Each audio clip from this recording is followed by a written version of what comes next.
Hey, everybody, and welcome to another amazing episode of the Cat B and Andy B Inspired Connections podcast. Today we have Tessa Williams as our guest. So, without further ado, let me say, hey, everybody, how are you doing? I can't talk today. Hi, Andy. Hi, Kat. Hi, lovely to have you, Tessa. Tell everybody about yourself. Tell them about how you met Andy and I, and just share with us your story because it's quite inspirational. Oh, thank you. First of all, thank you both for having me on. I really do appreciate it. When I met Kat when I was doing this amazing summit where we interviewed lots of speakers on grief and how to move forward from grief, and she was one of my lovely guests. So that's how I know her. Andy, I've just met a few minutes ago. Lovely to meet you. So yes, who I am. So I help women in their 40s who are grieving the loss of a parent to move forward with hope, to remove sadness and connect back with their feelings of joy again. And how I do that is in an 8-week coaching program where we can work together one-on-one. It's tailored to their needs, or they can do a standalone course on their own with my help online and for any questions that they might have. So that's me. That's fabulous. Share with me your personal story, though. What led you to do what you're doing, Tessa? Because I know that, you were working in a completely different field and there was a lot of inspired connections that led you there. Is that right? Yes. So I've had quite a lot of loss in my life so far. So when I was 12, my dad died in a car crash. Him and my mum were divorced. He moved to Germany. And that was on the 23rd of December that we got the news. And then, of course, 2 days later, it was Christmas. And so for years, I didn't like Christmas. I just didn't like it at all. It's only in these recent years that I've started liking it again. So that was the big shock. Then it was my sister Mandy. She passed when she was 32. I was 28. I was in Ibiza. I'll do some backstory actually. So I was going to go away for a week with my boyfriend to Ibiza in Spain, and we were having what I thought for me was a leaving party. Okay, so we had about 20 of our friends around, made them food, etc., etc. Just before, two friends were going to take us to the airport, sitting on the arm of the chair, and a voice that wasn't my voice, okay, and this is how I knew it was true, said, "Your sister's gonna be dead." Okay, so this was literally a few minutes before we were about to get into the car. Okay, and because it wasn't in my voice, I knew it was true. So And it wasn't sleeping or anything like that. You were just literally, you heard the voice. Did it say? yeah, because I just thought, okay, I'd never experienced anything like that before, no connections with spirit or anything like that. So I knew it was true, and it wasn't in my voice. Normally if you talk to yourself, it's in your voice. This was not in my voice, and it said gonna be. I can just remember it's not going to be. It said your sister's gonna be dead. Okay, so I just thought, oh my goodness, it was like a minute or two before we were supposed to get into the car. When we were waving to everyone, I couldn't see my sister, and I was kind of freaking out. But then when we got to the airport, I rang her, and she said, have a good holiday, and we said goodbye, and that was the last time I spoke to her. When we were in Ibiza, and it was so weird because when we were in the car, I had my head on my boyfriend's lap. He was really excited, and I don't think he could understand why I wasn't really excited. We're going away for a week, and it sounds so weird now, but I didn't want to tell him because I didn't want to ruin his holiday, which sounds ridiculous now. Okay, and while he was swimming, I just kept getting a really panicky feeling, and I had physically pushed this thought out of my head. I thought I can't go there, which even now is weird to me. And then when we were coming back, his parents were going to pick us up. And as we were walking down to the car, every footstep that I was taking, I had a heavier and heavier feeling of dread, like still not knowing why, because I physically pushed the thought out. I know it sounds strange. So then when we got back home to my house, all of my family were there. I didn't recognize my sister, my other sister. I've got two other sisters, because she'd had a haircut, and I was just a week in Ibiza. You're partying all week. I had a lot of sleep. And, then when I sat down, my mum said, Mandy's died. And I just was screaming, no, no, no, no, no. And then I said, oh, I knew she was going to die. And my mum was like, how did you know? What were you talking about? How did you know? I couldn't really explain. So that was the second one. My brother-in-law was next. November 22, he died from cancer. And, he'd had it for 3 years. So, that was a hard slog for my elder sister. And then more recently, so just under 5 months ago, is my mum in February of this year. So yeah, so I've had quite a lot of loss, and I just feel that I want to, because I feel that some people, they've had a loss 20 years ago and they're still kind of finding it hard to move forward. And I think this kind of work chooses you don't choose it. And so I just want people to know that they can still have a joyful life. They can still honour their loved ones and kind of move forward like that. So yeah. Amazing. And you have some incredible signs and synchronicities for your loved ones, which one made me giggle in particular, because I'd just been at a friend's house this weekend and I met this lovely musician called Samantha, who maybe the viewers will know. Unfortunately, Kat is terrible when it comes to music. I didn't have a clue who he was. I just gave him a hug and then greeted him like I do everybody else, and just got chatting, which was lovely. Met his family, had a really nice day, and I started to listen to some of his music on the way back, just fascinated by, maybe I should listen to some of this stuff. When you sent me an email, you sent me and Andy an email to say, one of the signs and synchronicities that I have that's really significant to me is... Yes. So when we were recently, or a couple of months ago, we went to put my mum's ashes with my sister Mandy. So I've got one of his songs saved to my playlist. And when we heard it, it just, I don't know. Because to me, when I get feelings from spirit, it's in music, because they know I love music. And then I feel like they'll kind of talk to me through music. If that makes sense. So then, I said, oh my goodness, we've got to kind of play this today. And then I said that to my other two sisters. So it's me, my two sisters and my partner went to do the ashes. And so when we were standing and putting the ashes in, we played Sampler again. No One Knows Me Like the Piano. It's such a beautiful piece.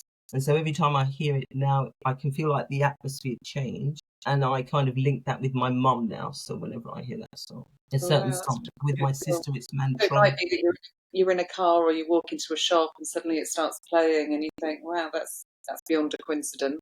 Yeah. You've had moments like that, haven't you, Andy? What I was going to say is I think music is incredibly important.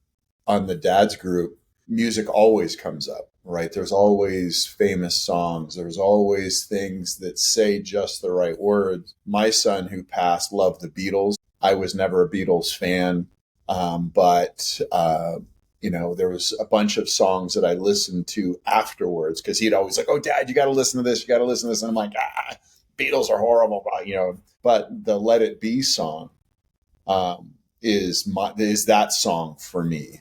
And early on, I would hear it all the time, and Josh would send it to me, and it would always make me feel better. I haven't heard it in a long time recently, but I do think Spirit talks to us through music. Yeah, I do too. Sometimes it's just doesn't have to necessarily be a song that you associate with them. It can be just a feeling, and suddenly you're really drawn to the lyrics, and they really resonate or mean something deeper at that moment when you're going through something, and you just know it was planted there for you to kind of harness that energy, or to really reflect or think about those words, because they might help you with regard to the dilemma that you're in or the situation that you're experiencing. And I love that. So I'd say to any of the viewers listening, like, you may have a lyric or a song like Andy and Tessa do that resonate with you, but you may also find that other lyrics start to speak to you and you can't explain it. And sometimes they can get a bit of a chain reaction where in different locations you have a day where you feel very highly attuned and a few different messages come through different songs and words, and they might be interjected with somebody being a conduit of spirit and speaking and saying some words, and you think, that's really profoundly affected me or provoked me. It's really funny the coincidences happened. I've had some really weird ones this week where I went to give a friend a book to study and she took out the same book for me, and I was like, this is so funny. It's like we'd actually bought the same book in synchronicity, and you think, gosh, it's a coincidence, but it wasn't. I really felt like, oh gosh, it's trying to tell us that we're supposed to do some work together around this subject matter, because she was a mindfulness and meditation coach, and I was like, oh gosh, I've got this really strange feeling now.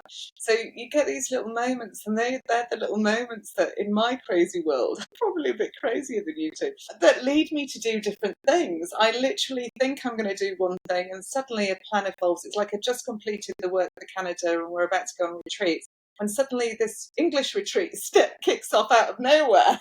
And so I'm like literally visiting stately homes, looking at different things. Suddenly, before I know it, this work just happens. And I feel that that's what it's like when you surrender to spirit. You're not fully in control. Their guidance is there. You have to act on it. If you don't act on it and you ignore it, then it will keep repeating until it gets your attention. But the timing can sometimes be delayed, or we can ignore or not see the signs effectively enough, or be willing to act on them. And I think acting on them takes a bit of confidence. It's a beautiful message to the heart, isn't it, when you get those words, or you feel that sense that your loved one is with you and you're experiencing a moment of connection across the veil. That's really, really powerful. How beautiful. Tell me about what did you learn from the summit? How did you end up doing the summits, Tessa? Had you been working in a different area at the time? Did you quit your job? What happened? So I still have a full-time job, but I felt it was so important to help people move forward with grief. So there was a lady that was kind of promoting summits. So she said, okay, what you need to do, look on Google, look on Amazon, look on various different, see what people are kind of looking for in your field, and then find readers that will speak at your summit. So none of the speakers were paid. They were doing it, out of the goodness of their hearts, really, and just to help other people. So it was really good to have a good. I did 3. One was live. That was a bit hairy. One was live. Then 2 were recorded. So we had a recorded series. I interviewed you, Kat, for 30 minutes. And then we would send out 2 a day. So we'd promote the event, and then we would send out 2 recordings a day, and all of the guests gave a free gift. That was lovely. Yeah, it's just really to help people. I mean, the last one I did was probably 2022. I don't know, 22 or 23. Yeah, that was people. I had really good feedback from people saying, "Oh no, I really enjoyed it. It was wonderful. Really good." It's 3 months of intense work. I say to my partner, "Okay, you're not going to see me for 3 months." And it's just really focused, trying to find speakers, interviewing them, etc. But yeah, it's worth it when you just get even one person that says, "Oh, that really helped me. I love that speaker." Thank you. You are very organised. I'll be very honest, Tessa. I'm very impressed. You are. you whip everybody into shape. You've got everything planned. It's Kat, Andy, you have. I'm not saying I haven't got spirit on my side, but you have, to me anyway, a closer connection with spirit. So you're trusting more, and you're with the flow. Whereas I like to know what I'm doing. Otherwise, I just get really nervous. I was nervous today before we started. But I need to have it all planned out so I know what I'm doing. Tell us a little bit more about your 8-week sessions, or your 8-week plans. So how do people find you, Tessa? Talk us through what a standard session might look like with you, or kind of explain to people what they can expect. Yeah. So with the 8-week program, so first of all, they could jump on a call with me, because we need to know that we can work together. And obviously it's their decision. So we would work together and see, where they are now, what their pain points are, what they feel stuck in, so that we can work on those points and then tailor the 8-week program to them, really, because I think that people just need to feel that they're making progress. Everyone can make progress. Even if you think, it's been years and years since your loved one has passed, you can still do something. So it's, just guiding them and encouraging them to, move forward. So, we'll cover sleep, we'll cover healthy eating. Routines also help if you're grieving, because your head's all over the place. So you've just lost someone, you can't really focus on anything. So we'd look at that as well. So it just takes them step by step through the program. Or if you didn't want to do the 8 weeks, they can do a self-paced course, which has the same information in it. Because, if that's what you'd like to do, then that's fine. Which will also guide them through the process. But I feel that if you're working with someone, you tend to move forward quicker. Yeah, I think it forces you to have a bit of ownership, doesn't it? 'Cause it's too easy to turn down a computer session. Whereas when you show up for somebody, like me and Andy do for each other each week, you've got to be there. And so it does make a difference, doesn't it? I think the personality and the energy and the vibration of the person that you're working with really helps as well. And if they are as thorough and conscientious as you are, Tessa, I dare say it does fast track them forward really, really quickly. And also they walk away with a friend and a new colleague and somebody that coaching is a really stunning thing. I know Andy's wife does coaching as well. It's incredible how transformation happens, but there's something about the energy behind it. It's not just things that people say or do. It's sometimes you're bouncing off things that you already knew at your soul, but you've never been able to action or bring to fruition. Because whatever your human personality does, procrastinating or gets in the way or self-sabotaging. And when you have somebody who's there like, right, okay, we're going to do this, we're going to go through it, somehow it just transforms the process, I think. It really does move you forward a lot quicker, and I think that's kind of amazing work.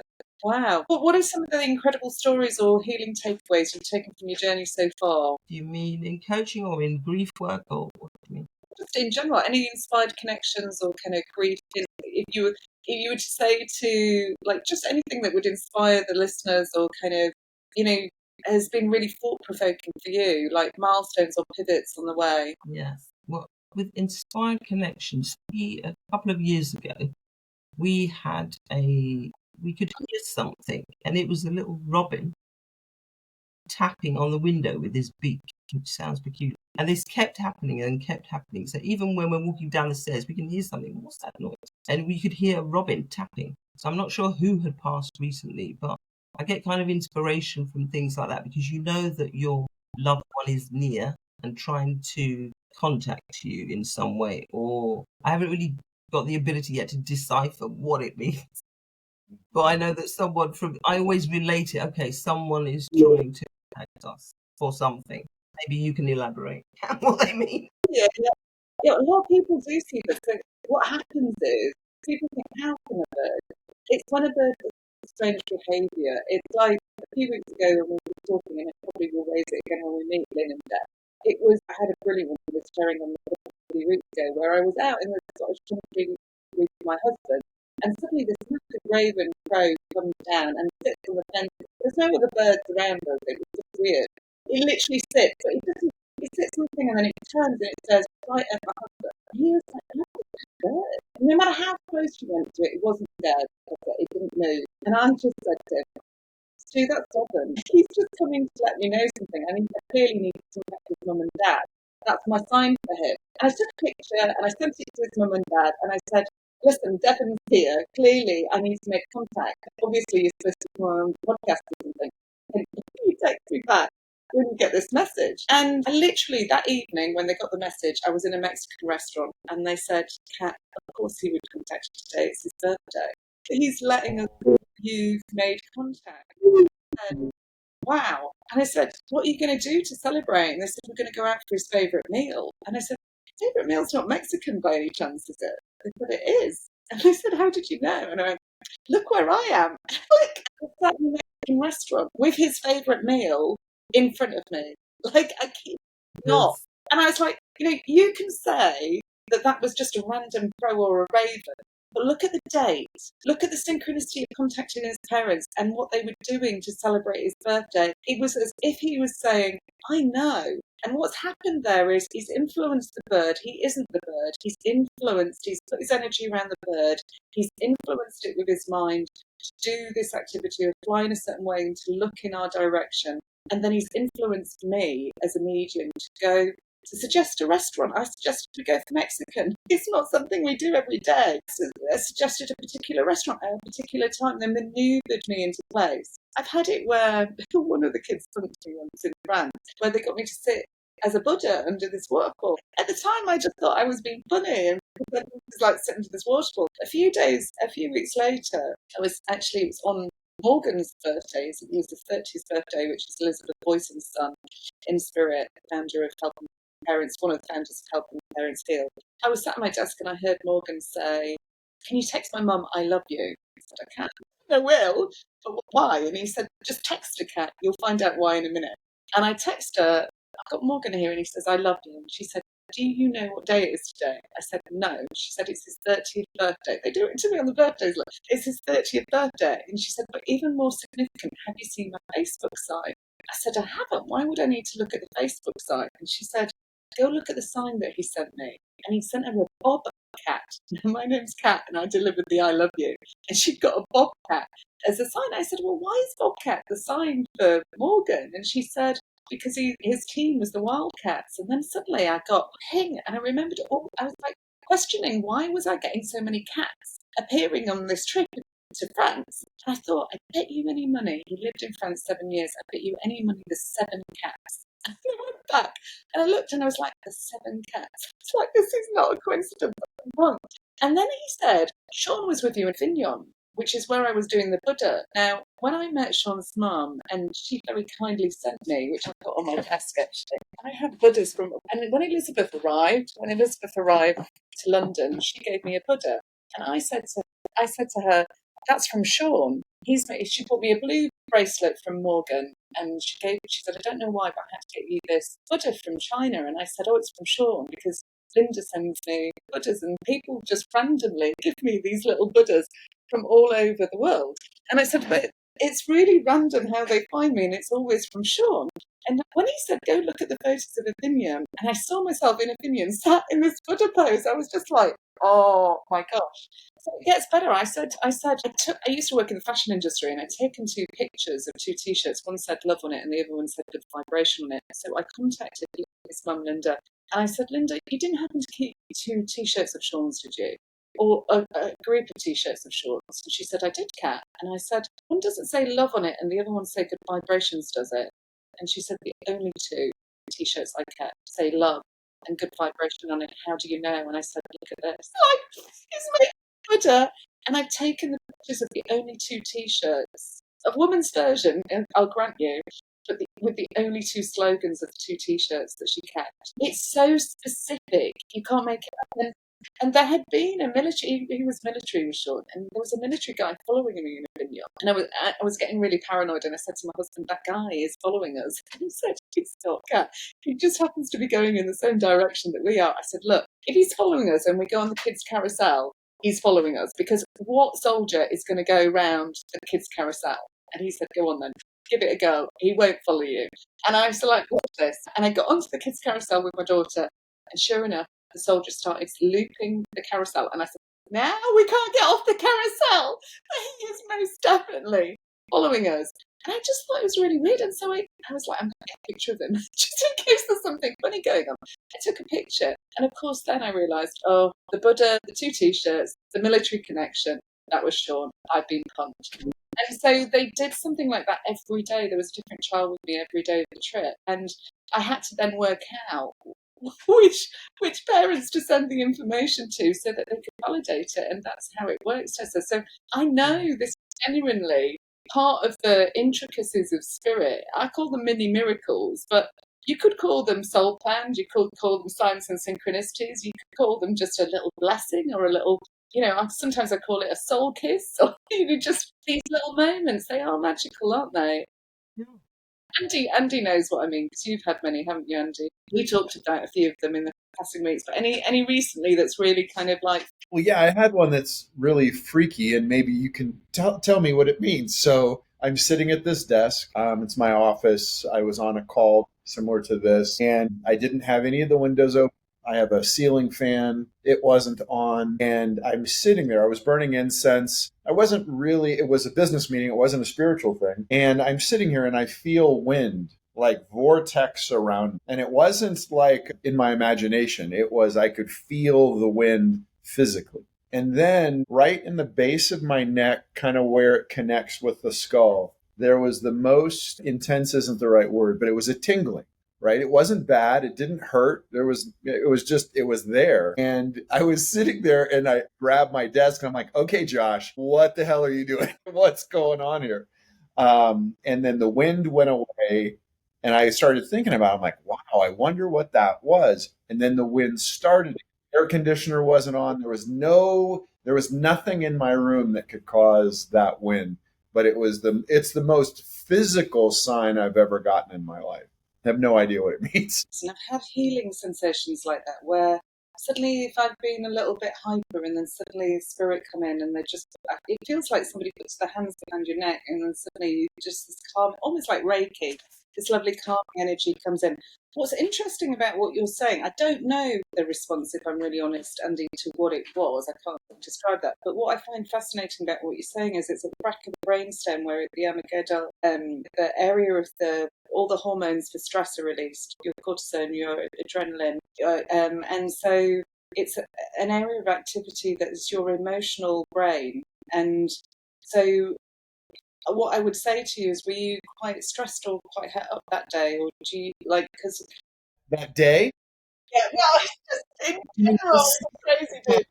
Yes, very much so. I would imagine that if you put healing energy into that location, the emotional brain, that would be a quick response at calming the hormone response in your body in terms of adrenaline and cortisone, and maybe about boosting your energy or keeping you calm, or maybe even because you're healing from cancer, just balancing out your body so that maybe they know something's going on that you don't, and they're just really helping heal you, or just, I go like this with my hands as if they're just clearing energy away or cleansing. So I feel like they just want to say that they're clearing something out of your system, and the easiest way to access it was there at the emotional brain because it was connected to balancing your emotions. Yeah, that's what I think. The wings is lovely because sometimes you associate the wings with the angels. Now, I know you, Tessa, you see, Andy sees numbers all the time.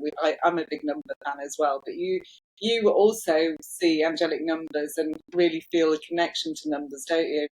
I do indeed. So when you very both finally asked me, and when I saw the date, I thought, oh, 11, that's interesting.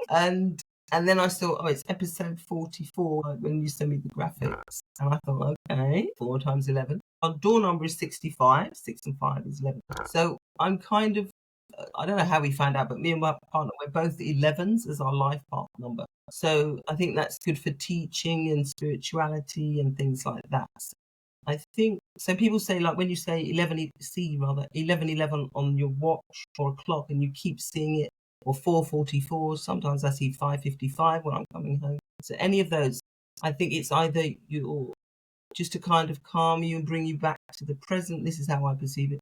Or the universe or your guides are telling you, yes, you're on the right path. Maybe depending on what you were thinking about before, maybe that's the answer when you see numbers. But yeah, I am aware of numbers, and I like 11. 11 just feels like a good number. So yeah. Number's 11. Is it? My birthday is, we've just been doing this on the page, actually, the Cat B and Andy B Inspired Connections page. We were just asking people this week what their life path number was. Mine's 33, master number of the teaching, which is kind of cool. And then if you add them up, it's 6. But we've all been exploring it on the page and playing with it this week. But it is really funny how these things happen at prominent times, or your eye just gets drawn to something and it'll say 1111 or 333. There is a theory that it sort of also links in with a kind of Buddhist belief system of the 4 elements of nature in space and time. So, because it's expressed as a time, isn't it, 1111, in terms of a time, and this idea that it's a master number, and, you know, the elements, you've got earth, water, fire, air, and then when we die, the body becomes the earth, the blood becomes the water or the fluid, the fire is our energy that disbands, and then the body, you know, goes to the earth, and our breath goes to the air, and, you know, so it's this idea that everything's a cycle, everything is contributing or transforming into something else and then coming back together again. And so yes, it links to the cycles of life. It is an incredible phenomenon, and so many people notice it.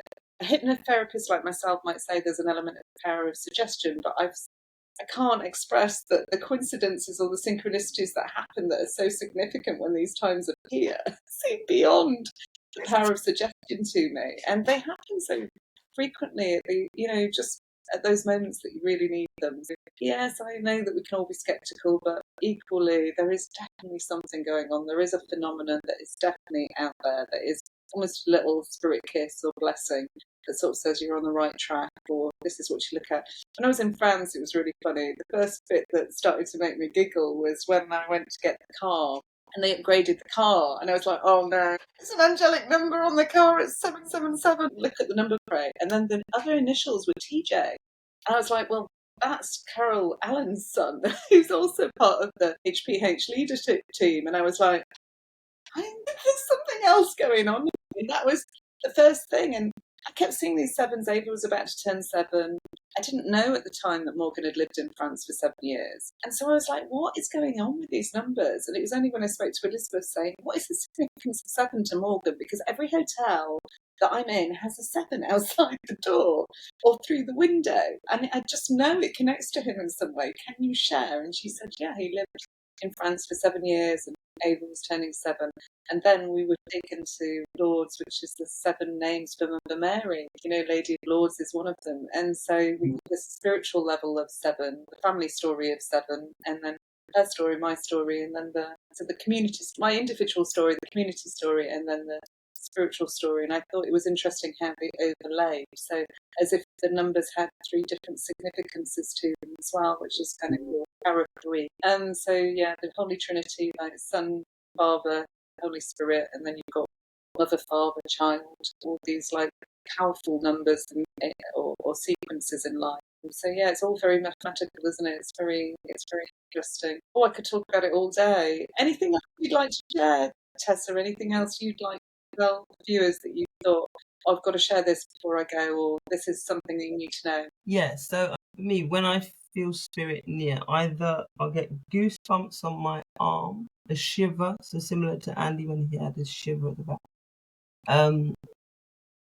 Or so music, as we said before, but also with the inspired connection. So when my brother-in-law passed away, so we were having so every Tuesday we have a family Zoom chat. So this started in COVID, so 5 years ago. But then we just carried it on because my brother lives in Germany. So my 2 sisters, my brother and I, so every Tuesday we have a Zoom chat. And so quite soon after my brother-in-law passed away. So say you're on a Zoom chat. So, you know, people can put reactions up, thumbs or hearts or whatever. So I saw only on my sister's PC balloons only on her, or thumbs up only on her screen. Like, I was like, "Did you see that? Did you see that?" And they're like, "Yeah." I was like, "That's Martin, you know, saying hello." You know, they're like, "Hmm." And when she told her 2 children, they're like, "No, Mum, you know, you must have just kind of knocked the keyboard, and you know that's what caused it." And I'm like, "No, no, no." Anyway, I'm sure she won't mind me talking about this, but she was looking to buy a house. And so last December, so everything was fine with the first house that she was looking at. But when they were just about to go on holiday and we had a little catch up, when she mentioned the house, I saw a thumbs down, okay? And at that point, there, you know, we didn't hear anything about the house. And I thought, I have to say, she might not like it, but I'm going to have to say it. So I said, did you just see that? That was a thumbs down. So I knew it wasn't going to be that house. I knew it wasn't. And that, to me, that's from her husband saying, this, not this one. Okay, so a couple of months after that, it transpired that, you know, they kind of weren't doing the party walk in the loft or something like that, you know, and it's kind of dangerous. So, you know, she said, okay, I'm not doing that one. But now, luckily, she got a house that has gone through. But just kind of, so that's a really good move, to kind of trust those things that you might possibly see on Zoom or things like that. When I did a webinar a few months ago, a lady, you know, she'd lost her son, and I'd on her PC the thumbs up or thing again, and I said, okay, that was your son, okay. So she was very pleased, and then after that, she'd have her Zoom call with someone else, and then she was open then to recognize because her son made another thumbs up and was kind of trying to connect with her again. So, you know, I feel that if, you know, your viewers do have these kind of things, not to discount them, to kind of believe them. It is our loved ones trying to say hello, connect, you know. Yeah. Thing that happened. And when mine was a really weird one. I've been doing Zooms all day just because I know the skeptics will say, oh, it's the new software that was released on, you know, Apple or whatever. Well, I had the same thing, and I was aware of the new software that released that just caused some of these like hearts or reactions to go up. So if you went to thumb, then suddenly on Zoom, a thumb print went up. I wasn't doing any actions. My hands were off the screen. And I was in the Zoom and suddenly I was like, do you see that? That the balloon that's just gone up, like, I haven't moved my hands. Have you moved like you didn't move? We haven't set off a reaction, because normally it's to react to your body, isn't it? Like movement. And it was like, the first one I was a bit strange, but then I got onto this reading where the last photograph of the couple had of their son was this thumbs up. In fact, they sent me a mug. If you saw me looking around my office, I was like, is that mug anywhere nearby that I can grab it? But I don't think it is. But I was sent one of these mugs after this reading because I went, oh, he's going like this. And then suddenly, like, you know, prior to me doing this, like physically, I said, did you notice that these little thumbs up keep coming up? I was like, nobody's moving, nobody's setting them off. I said, but I can see your son in spirit going like this at me. Like, does this mean something to you? And she said, it's the last photo we got of him. And I said, you just had it. I said, no, don't say anything. It's on a mug or something. He's saying there's a mug. And she said, there is. I'll send you one. And she did. She sent me this mug, and I call him the thumbs up boy. Like, I just call him the thumbs up boy. But it's never happened on another Zoom since. And any time that I get on a Zoom with this lady, it happens. I know that people think it's the technology, and maybe it is, but maybe the technology is so sensitive that the spirit are able to play with it. I know another lady who gets balloons whenever it's spirit sort of saying, and I've seen a really interesting one. I know a couple that have a light, you know, those light cords that go to a phone, that have sort of light up, kind of luminescent. It'll glow yellow every time their son's in the room, and it'll just happen randomly. And it's supposed to only glow when the phone rings, but it'll glow when he's in a room. And so I find that, or if they ask him a question and the answer is yes, it'll glow. And it's just like really amazing. So I'm really fascinated by all of these things. I did go on a paranormal lecture conversation about a year ago, and they were talking about, I mean, I was fascinated. They had this paranormal scientist on there, and apparently it's a really common phenomenon that the phone will ring. 50% of people report that they, you know, something as high as 50% of people will report really strange things where the phone goes, and they'll get a hello from their loved one who's passed, or something random that happens, or a text. And it's really interesting because Andy and I have got a really dear friend, Michael the Spirit. And one of the things that his son did to him, Dylan, was that his phone went, and he got a text from his son's phone, which was no longer in operation. Couldn't have texted him, it just wasn't in operation, but it came from his phone. It said that it called from his phone. And Andy was saying in last week's podcast, wasn't she, that she had also had phone calls to her phone from herself. She thought, that's weird, how can I phone myself? Like, I'm driving, I'm not phoning anything, but her phone kept pinging at a particular place that was connected so significantly to her son, which I think she said was Delaware. And so, you know, these really amazing things happen, but people have heard voices, their loved one's voice, say, hi, I'm okay, things like that on.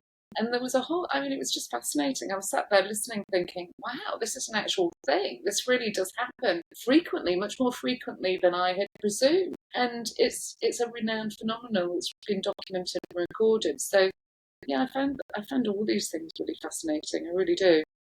There's definitely a higher intelligence there. And yeah, the skeptic will say no, and the believer will say yes.